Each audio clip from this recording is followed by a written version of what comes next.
Before we talk about late blooming, place both feet on the floor. Take a slow, deep breath and remember your financial freedom is an act of self-respect. Did you know that we all reach a point in life where living on autopilot becomes more painful than starting over? Even in our 40s, 50s, and 60s, through choice or circumstance, we reach a point where we feel that we cannot spend one other day just spinning our wheels. Are you a woman in your 40s, 50s, or 60s who feels it's too late to take control of your financial future? Think again. It's never too late to focus on your goal of achieving financial freedom. In today's video, we explore strategies for achieving financial independence in your 40s, 50s, and 60s. So if you're wondering if it's too late to start over financially, I'm here to tell you it's never too late to take charge and start building the wealth and security you deserve. Because late blooming is blooming. You may have heard that starting over in your 40s, 50s, and 60s is too late, but that's a myth. Financial freedom is possible at any stage of life. In fact, the average age of a millionaire in the USA is approximately 61 to 62 years old. Additionally, 80% of millionaires are over age 50. I completely understand how starting over financially can feel overwhelming, especially if you're retirement planning and trying to build a future that you can be proud of.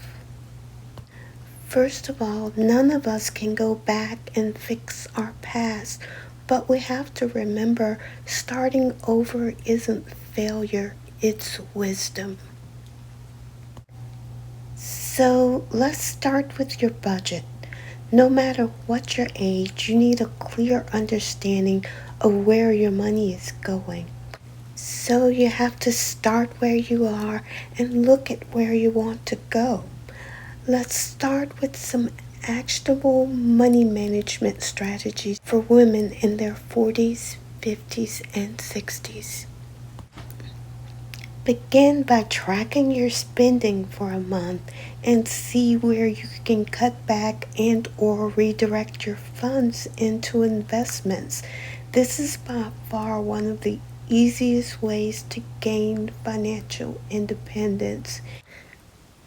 And since advertisers are overstimulating our brains 24 hours a day, it's easier than ever before to go deeply in debt.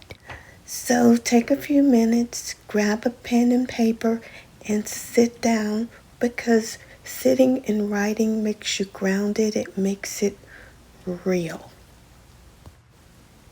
Write down how much you make, then list all your monthly debt. In my book, Financial Life Plan, the instruction manual, I quote Clayson as saying, "A part of all you earn is yours to keep." So, how are you going to start this?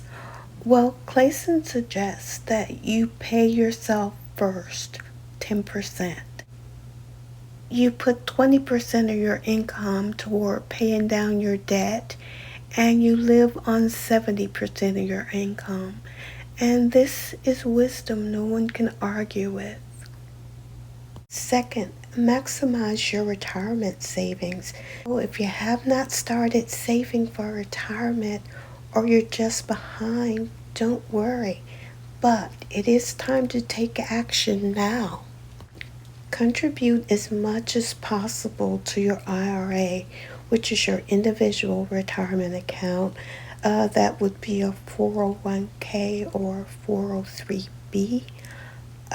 People over 50 have a catch-up contribution option, so try and save more as you near retirement. Set up an emergency fund because life happens, and having an emergency fund can help you weather any financial storm.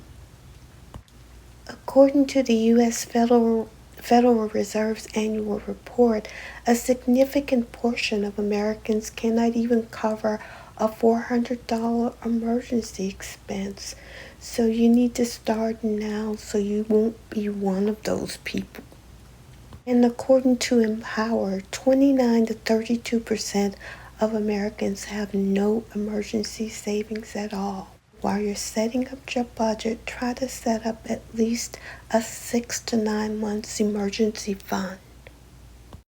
Number 4 is get comfortable with investing. As someone who's lost a lot of money in the stock market twice, you may be as hesitant as I am to invest. You don't have to be an expert. You can start small and you can do what I finally learned to do, and that's investing in exchange traded funds. Presently, I dollar cost average monthly into 3 index funds. This just means I set aside a monthly amount of money to go into my index fund account. To make it easy for myself, I just invest in large cap, medium cap, and emerging markets funds. This means instead of investing into one stock, I invest into a whole range of companies in the stock market um, within each index funds. This has been enormously successful for me for the past 10 plus years. I've had an ROI, which is return on interest, at more than 30% at varying times. So I simply set it and forget it, unlike the roller coaster of the traditional stock market. Also, when you're investing in exchange traded fund, make sure to take note of the fees that your company charges, because a lot of times where your index fund might not cost much, you might get loaded down in fees. So please pay attention because every company is not honest. But do consider low cost index fund because investing for women is about setting a foundation for long-term wealth. Just starting to invest in your future will elevate your mood, even if you have to do without a few things. In part 2 of Late Blooming is Blooming, we're going to tackle how to achieve financial freedom at any age. As always, may you have peace, purpose, healing, and abundance. By the way, I'm CJ, author of Financial Life Plan, the Instruction Manual. If you found this helpful, please like, hype, and comment below. And come back to Mindful Money Muse for more low-stress success tips and resets. Peace and blessings to you.